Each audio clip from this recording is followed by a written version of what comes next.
Hannah Daniels lived a quiet life that most people would never notice.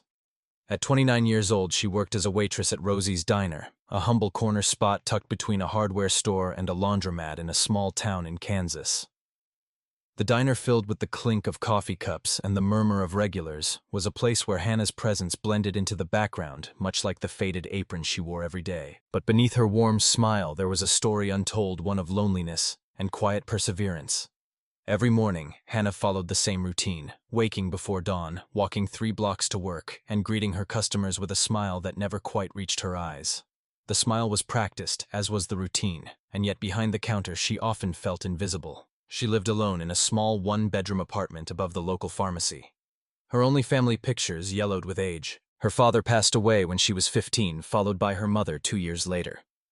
The aunt who raised her had long since moved to Arizona, leaving Hannah to navigate life on her own with little more than occasional phone calls and letters on holidays. But for all her solitude, Hannah didn't mind. She found comfort in the rhythm of her life. The diner with its regulars and steady routine was enough for her. Yet even in this quiet existence, Hannah held on to a glimmer of hope. Maybe, just maybe, something or someone would come along and remind her that she wasn't invisible after all. And one morning that something, or rather someone, would walk into her life, forever changing the way she saw the world and herself. It was a crisp Tuesday morning in early October when Hannah first noticed him. A boy no older than 10 walked into Rosie's Diner with a quiet purpose. He didn't order pancakes, eggs, or bacon like the other customers. Instead, he asked for only a glass of water.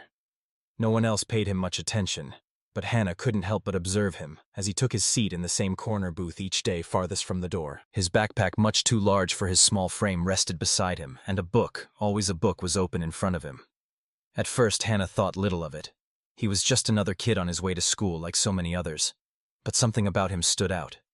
The way he sat alone, the quietness in his demeanor, and the oddity of his habit struck her. Every morning, right at 7:15, he would slip in, silently settling into his corner booth, and for the next 40 minutes he would do nothing but sip the water slowly, his eyes always fixed on his book, never once glancing up to notice the bustling world around him.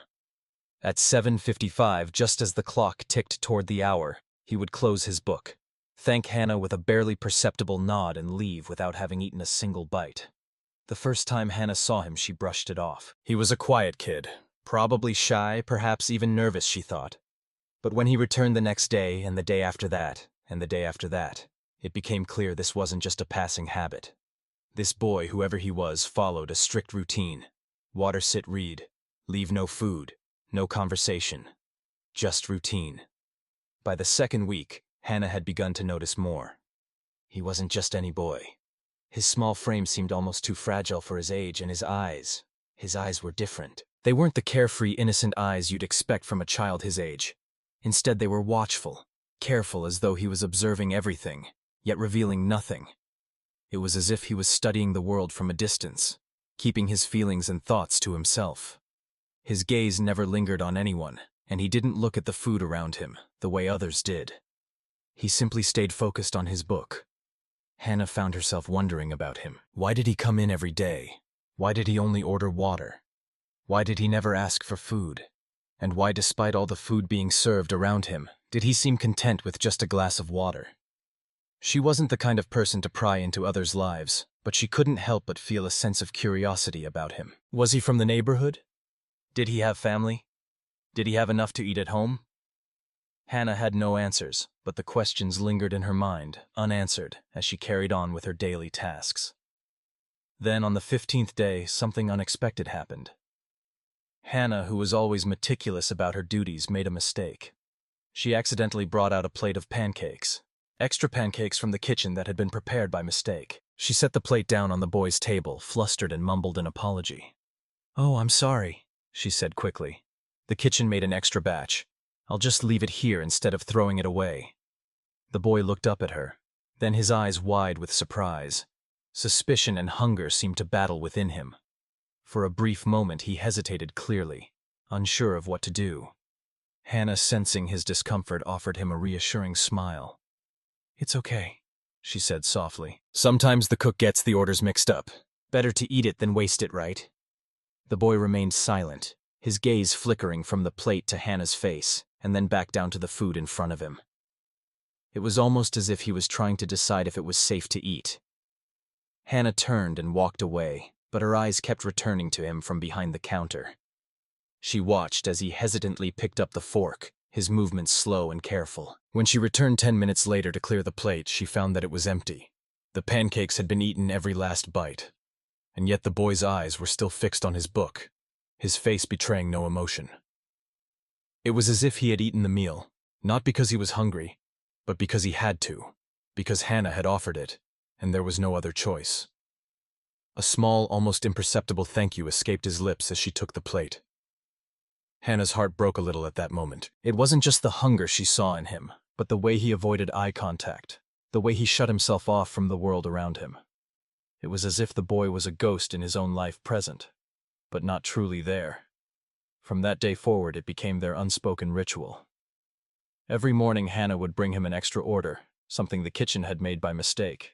Pancakes one day, scrambled eggs and toast the next, oatmeal with brown sugar. When the mornings grew colder, he never asked for it. He never said anything beyond a quiet thank you, but he ate every bite, sometimes so quickly that it seemed as though he feared it might disappear if he didn't finish it fast enough. Hannah didn't ask any more questions. Instead, she focused on what she could give: a warm meal, a steady routine, and the comfort of knowing that for at least 40 minutes each morning, the boy would have something to eat. It was a small act of kindness, but for Hannah, it was enough. It was a reminder that sometimes the simplest things like a meal or a smile can make all the difference to someone who feels invisible. As the days passed, Hannah's routine with the boy became more than just a simple exchange of water and silence. She had started to notice the subtle cues, the slight hesitation in his movements, the way his gaze lingered on the food of others, but never on his own empty plate. It became clear to her that he wasn't just thirsty. There was a deeper need, a hunger that went beyond the physical. And so, without any grand plan or expectation, Hannah made a decision. One morning, the kitchen accidentally prepared an extra batch of pancakes. It was a common occurrence in a diner like Rosie's, where orders could get mixed up or a customer might change their mind.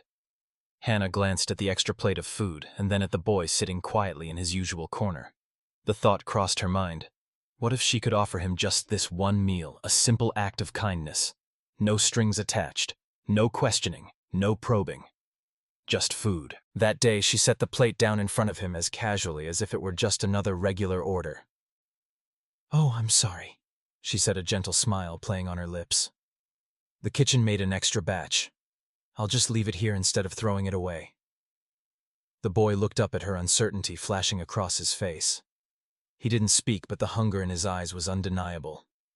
He hesitated as though unsure if he could trust the offer. Hannah, sensing his discomfort, reassured him with the warmth of her voice. "It's okay. Sometimes the cook gets the orders mixed up. Better to eat it than waste it, right?" she said softly. For a moment, there was nothing but silence. The boy's hands trembled as he picked up the fork, his movements slow, almost too cautious. Hannah didn't linger to watch him. She moved on, continuing with her work, but keeping a quiet eye on him from behind the counter. She could feel the weight of that moment, how small acts of kindness could mean so much to someone who had known so little of it. 10 minutes later, when Hannah returned to clear the plate, she found that it was empty. Every last bite had been eaten, but the boy didn't look up at her. He kept his eyes fixed firmly on his book, avoiding any contact.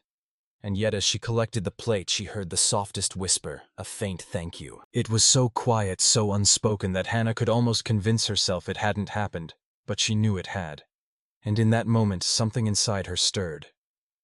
The following morning, Hannah made the same quiet decision. She saw another plate of food left over from the kitchen, a simple scrambled egg with toast, and she placed it in front of the boy. Again, he didn't ask for it. He didn't look up to meet her eyes. But once again, he ate every bite. This unspoken arrangement continued for weeks. Every morning, Hannah would bring the boy whatever extra food was made, whether it was pancakes one day, oatmeal with brown sugar the next, or a steaming plate of scrambled eggs. Sometimes she would make sure the food was warm, just the way she knew he would like it, but it was always given without expectation, without question. She never asked him why he came to the diner every day, or why he didn't eat at home. She never probed into his life, knowing that some questions were better left unasked. Instead, she kept the food coming, hoping it would offer some comfort, some small respite from whatever it was that had brought him to this point in his life. As the weeks turned into months, Hannah began to notice subtle changes in the boy. His shoulders, once perpetually hunched in a defensive posture, started to relax. His eyes, which had once avoided hers completely, now met hers for a brief moment. It was fleeting, but it was enough to reassure Hannah that her small acts of kindness were having an impact. She didn't need him to thank her or even speak. His quiet presence was enough for her to know that for at least a few moments each day, the boy had a place where he could sit, feel safe, and most importantly, not go hungry.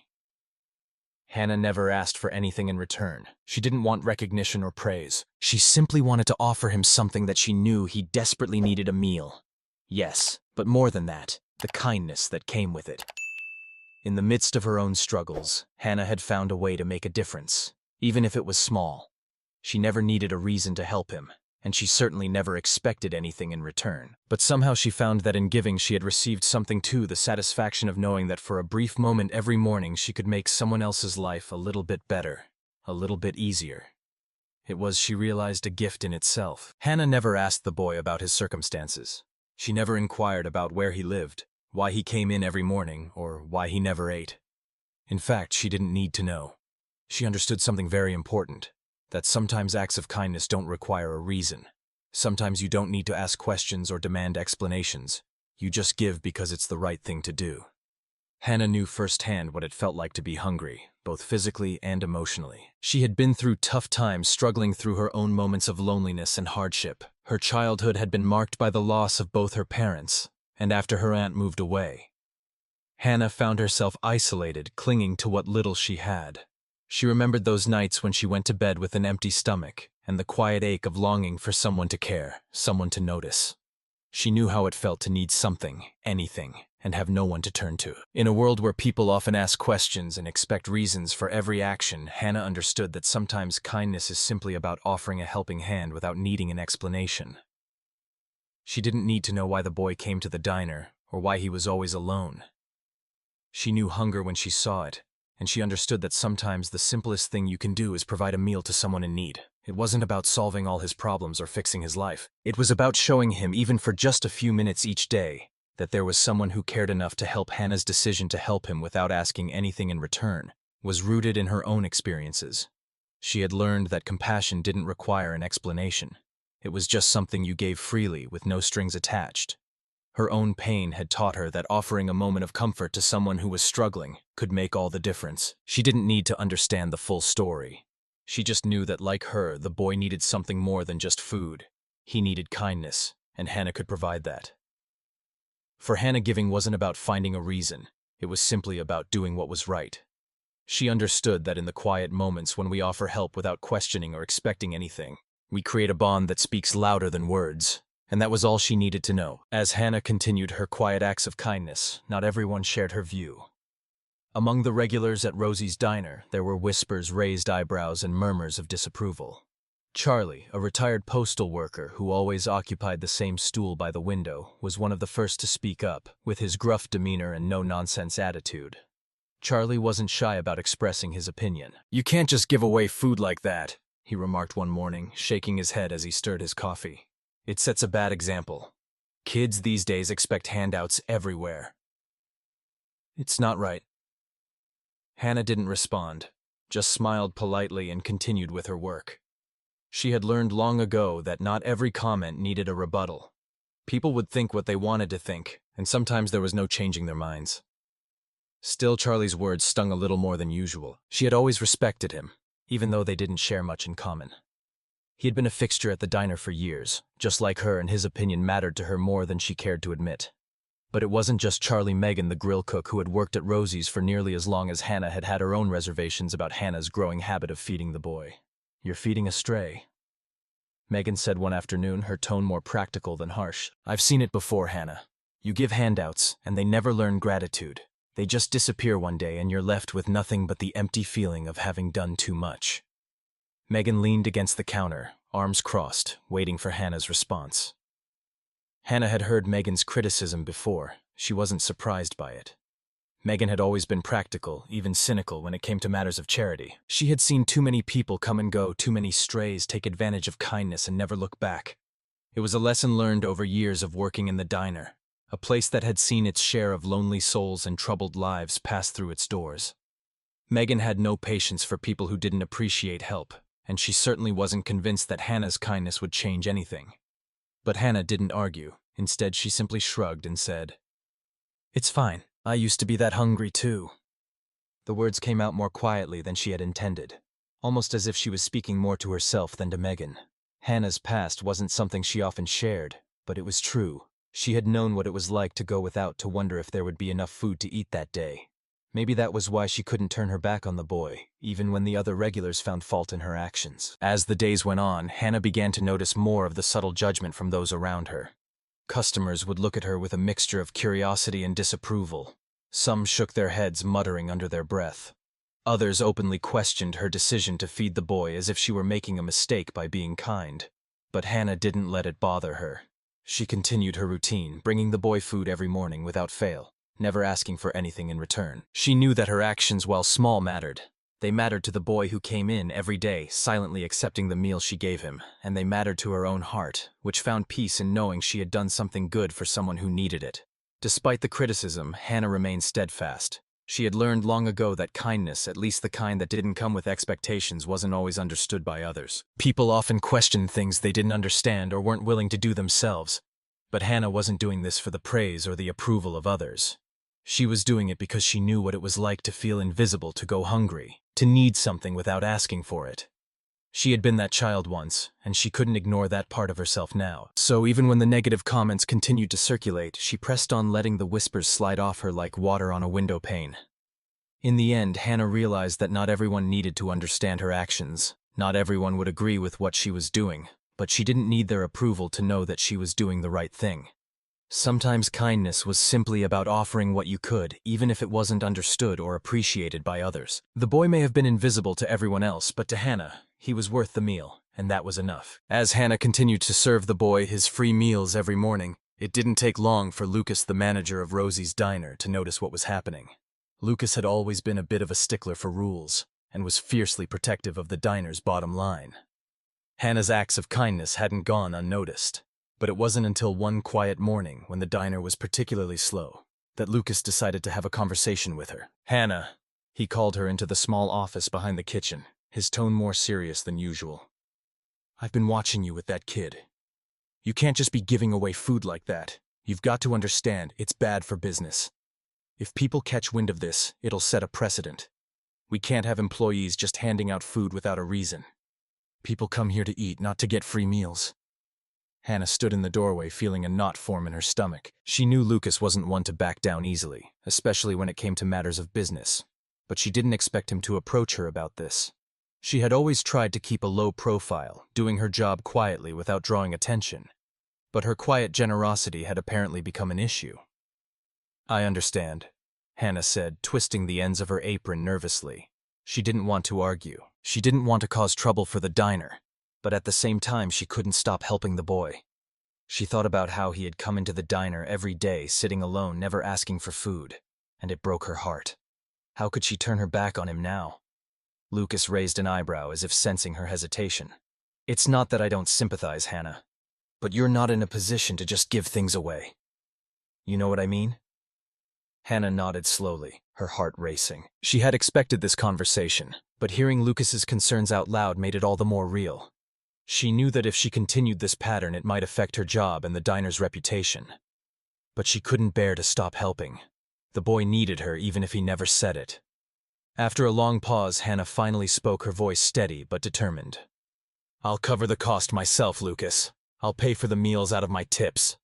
Lucas's eyebrows shot up in surprise. "Your tips? Hannah, those barely cover your rent. Are you really going to take money from your own pocket for this?" Hannah met his gaze. "Yes, I can manage.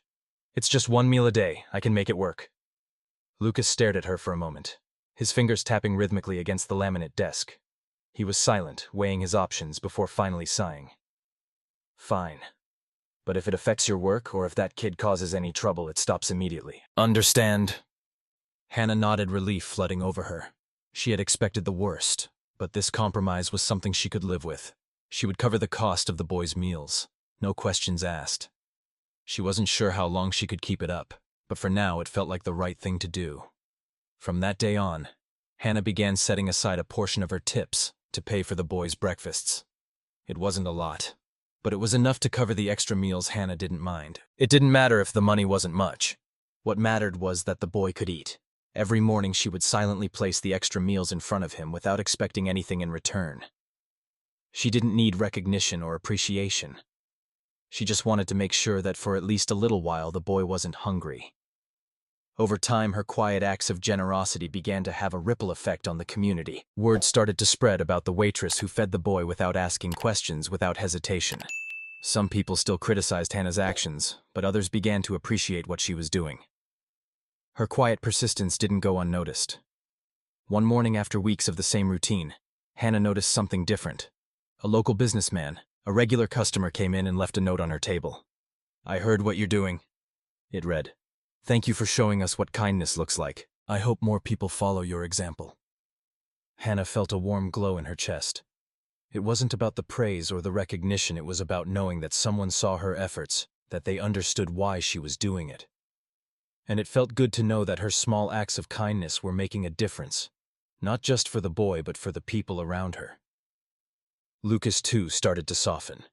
He never said much, but he couldn't ignore the shift that was happening in the diner. Customers who had once been skeptical now asked for Hannah's section specifically. They left generous tips, some with notes of appreciation. Lucas hung a small American flag beside the booth where the boy had sat, a silent tribute to the boy's story, and placed a discreet plaque that read, "Reserved for those who serve and their families." In the weeks that followed, the diner began to change.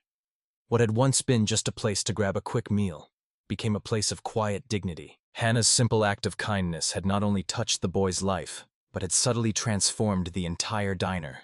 People came in not just for the food, but for the feeling that they were part of something bigger, something that valued kindness, empathy, and community.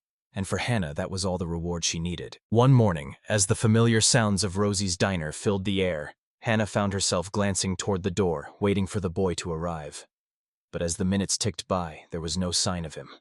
She waited a little longer, thinking perhaps he was just running late. But the clock struck 7:30, then 7:45, and still no boy. Hannah's heart began to tighten in her chest. It was unlike him to be late, especially when he followed the same routine so religiously. The unease she felt that morning only grew as the day went on. By noon, still no boy. It was as if he had vanished. Hannah didn't know why, but a sudden sense of dread filled her. Had something happened to him? Where could he be? She thought of the last meal she had served him, the way he ate so quickly, almost as if he feared the food would disappear. Over the next few days, Hannah found herself constantly looking toward the door, each time her heart sinking as the minutes passed without the boy's quiet arrival. He had always been a part of the diner's rhythm, like the ticking of a clock or the sizzle of bacon on the grill. His absence left a strange void in the diner, one that Hannah couldn't ignore. The emptiness at his usual booth felt almost physical, and the silence was unbearable. Days turned into a week, and the boy never returned. Hannah couldn't shake the feeling that something was wrong. Her mind raced with possibilities. Had he been taken away? Was he safe? She couldn't stop herself from worrying, even though she knew she had no right to. She didn't know his name, his backstory, or where he lived. All she knew was that he had walked into the diner every morning for weeks, sitting alone and quietly drinking his water, and that she had made sure he had food to eat, no questions asked. As the days went on, Hannah began to hear whispers from the regulars. Megan, the grill cook, was the first to speak up. "Told you he wouldn't stick around," she said one afternoon, shaking her head as she wiped her hands on her apron. "They never do. Free food, and they're gone before you know it." Hannah didn't answer. She had heard Megan's warnings before, but they stung now more than ever. What if Megan was right? What if the boy had simply moved on, leaving without a word like so many others who had passed through the diner's doors? The worst came when Hannah noticed something new. A local Facebook group had picked up on the situation. Photos of the empty booth where the boy used to sit began circulating online with mocking captions and cruel comments. "Rosie's Diner now serving imaginary charity cases," one comment read. Another added, "Feeding strays just creates dependency. The waitress needs a reality check." Hannah felt her stomach turn as she scrolled through the comments. The negativity hit her harder than she expected. She had never considered the possibility that people might mock her for helping the boy. And now that it was happening, it hurt. She had never asked for anything in return. She had simply wanted to make sure that for once someone didn't go hungry. Yet here she was being ridiculed for offering a small gesture of kindness. That night, Hannah sat alone in her apartment, the weight of the comments heavy on her shoulders. She questioned everything. Was she foolish for feeding someone she didn't even know? Was Megan right? Had the boy just taken advantage of her generosity and moved on, when it was no longer convenient? But as the days wore on, and the boy still didn't show up, Hannah's uncertainty began to fade, replaced by a growing ache in her chest. She missed him. She missed the quiet presence at his booth, the routine that had become so familiar. And though the criticism from the online community stung deep down, Hannah knew she had done the right thing. She couldn't stop helping him just because others didn't understand. The boy needed someone to care, and whether he ever came back or not, Hannah wasn't going to let him go hungry. The kindness she had offered wasn't contingent on his gratitude, and that was something no cruel comment could take away. It had been weeks since the boy whom Hannah had quietly fed every morning had stopped coming to the diner. His absence left a strange void in the atmosphere of Rosie's, one that Hannah couldn't shake. She had often wondered what had happened to him, why he had disappeared without a word. Had he simply moved on as Megan had suggested, or had something more serious happened to him?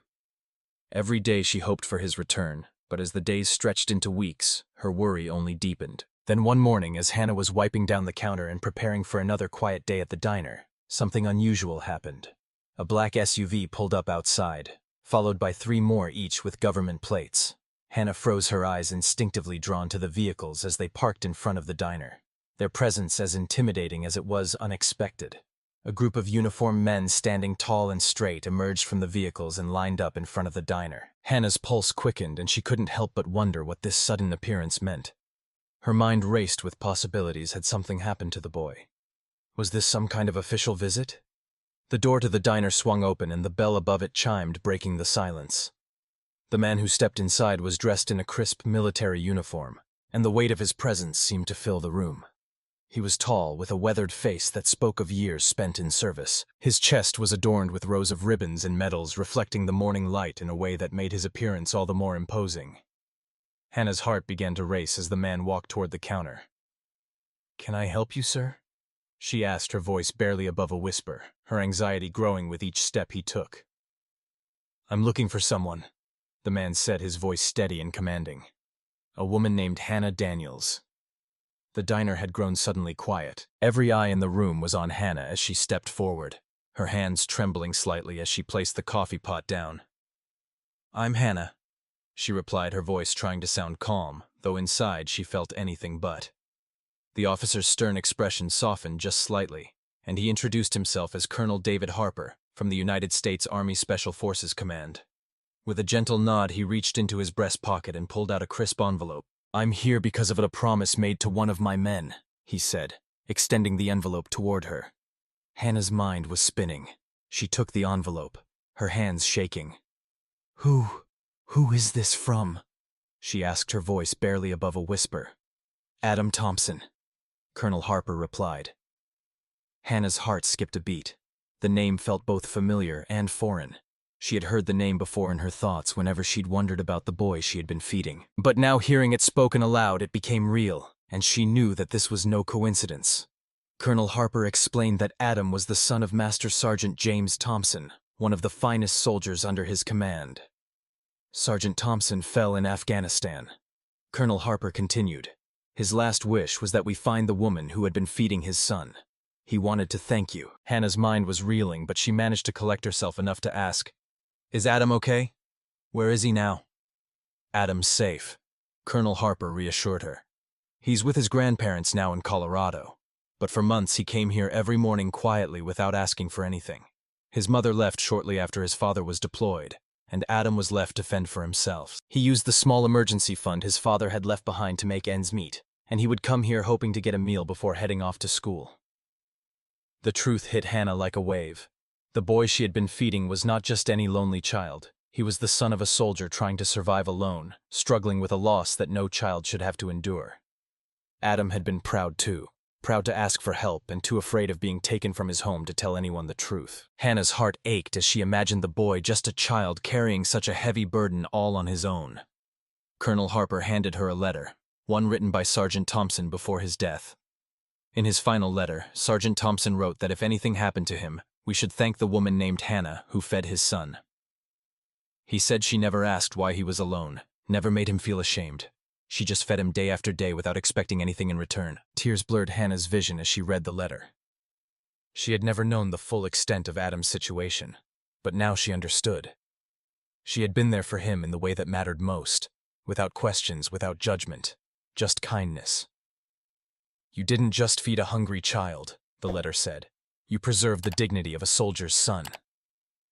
Hannah's heart swelled with emotion. The realization of what she had done for Adam, how her simple acts of kindness had given him a sense of normalcy and dignity, was overwhelming. Colonel Harper saluted her, and every soldier present did the same. On behalf of the United States Army Special Forces, and most importantly, on behalf of Adam, thank you. As the soldiers left, Hannah stood in the middle of the diner, the weight of the moment sinking in. She had given Adam something far greater than just food. She had given him respect, compassion, and dignity, things that he had desperately needed but had never asked for. And in return, she had received something unexpected. Gratitude and recognition from a community she never imagined could offer it. The diner had become more than just a place to eat. It had become a symbol of the power of kindness. And for Hannah, it was a reminder that even the smallest acts of generosity could change a life forever. Hannah's quiet act of kindness, which had once gone unnoticed and even criticized, soon became a story that resonated deeply throughout the community. The visit from Colonel Harper and the letter from Master Sergeant James Thompson brought a wave of recognition to her, one that she had never sought but could no longer avoid. As the story spread first through the local newspaper and then across social media, people began to see Hannah's actions in a new light. The very community that had once questioned her, even mocked her generosity, began to appreciate the depth of her kindness. It didn't take long for the diner to become a place of quiet reverence. What had once been just another roadside stop for a quick meal now held an aura of respect. Regulars who had once whispered about Hannah's charity now left with a new sense of admiration. The booth where the boy Adam had sat was marked with a small plaque that read, "Reserved for those who serve and their families." The diner, once a backdrop for daily routines, had become a symbol of sacrifice and service, an unofficial tribute to the military families who gave so much for their country. Customers moved by the story began requesting Hannah's section specifically. They no longer saw her as just a waitress, but as someone who had embodied the spirit of service, not only to her customers, but to the community at large. Generous tips started to flow her way, each one accompanied by words of gratitude and respect. One customer, a veteran himself, left a note saying, "Thank you for showing us what true kindness looks like. You remind us of what's important." Another left a tip so large it left Hannah speechless, with a note reading, "Your kindness gives me hope for the future." As Hannah worked, she couldn't help but notice the shift in the atmosphere. The diner, once a place filled with casual conversations and daily banter, now felt like a place where people came to reflect, to honor, and to remember. The old conversations that had been filled with complaints and criticisms now carried a new tone, one of gratitude and respect. Hannah had unknowingly created a space where people could connect not just over food, but over shared values of kindness and community. Lucas, the diner's manager, who had once been the most vocal about Hannah's actions, also began to change. He too had witnessed the shift in the diner's atmosphere, with more customers pouring in and leaving larger tips. Lucas couldn't deny the impact that Hannah's simple acts had had. He even placed a small American flag beside Adam's booth, a gesture of solidarity with the military families that had been forever changed by the sacrifices of their loved ones. "I never understood it before," Lucas admitted one morning as he hung a plaque on the wall beside the booth. "But I get it now. Sometimes a meal is more than just food." For Hannah, it was a quiet satisfaction that came with knowing her actions had made a difference, not just for Adam, but for the entire community. She hadn't done anything extraordinary, at least in her eyes. She had just fed a hungry child and offered him the dignity he deserved. But in the process, she had unknowingly sparked a change that rippled through her town. She had reminded people of the importance of kindness, of offering help without expecting anything in return, and of the value of small acts that can make a world of difference.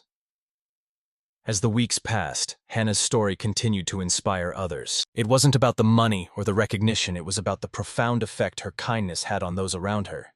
Rosie's Diner had become a place where people not only came for a meal, but left with a renewed sense of compassion and respect for others. And for Hannah, that was the true reward. The story of Hannah highlights the profound impact that small, selfless acts of kindness can have on both individuals and communities. In a world where people often expect something in return, Hannah's decision to offer help without questions, without seeking recognition, is a powerful reminder of the value of unconditional generosity. Her simple gesture of feeding a hungry child not only changed his life, but also transformed her community, demonstrating that kindness can ripple outwards in ways we may never fully understand. For those of us in the stage of life where we've witnessed both triumph and hardship, this story serves as a gentle reminder that the smallest actions done with pure intentions can create lasting change. Whether it's offering a helping hand, showing empathy, or simply listening, these everyday acts contribute to a culture of respect and humanity in a world that often feels divided. Hannah's story teaches us that sometimes all it takes is a warm meal or a kind word to restore someone's dignity, offering them hope when they need it most. Compassion, when practiced without conditions, is the true key to building a better world.